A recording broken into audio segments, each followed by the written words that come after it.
Deputy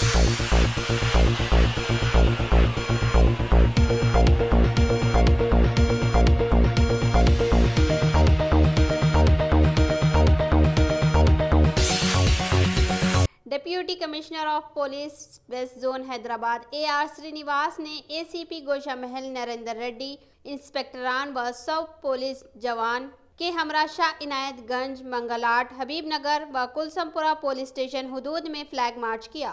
elections को नज़र में रखते हुए आज हबीबनगर और कुलसमपुरा आसिफ नगर इन 4-5 जो करीब में पुलिस स्टेशन है, इन सब पुलिस स्टेशन में फ्लैग मार्च करने का अभी इरादा था। तो आज हम लोग एक 100 ACP इंस्पेक्टर SIs और पूरे स्टाफ मेंबर्स मिलके आज कम से कम 3 किलोमीटर हम लोग फ्लैग मार्च करें इनके साथ। तो एरिया में एक GHM के इलेक्शन के इस संदर्भ में पूरा पब्लिक को कॉन्फिडेंस दिलाने के लिए और पूरा एकदम अच्छा पीसफुल एटमॉस्फेयर में इलेक्शन होना करके इस इरादे से ये आज हम लोग फ्लैग मार्च किए।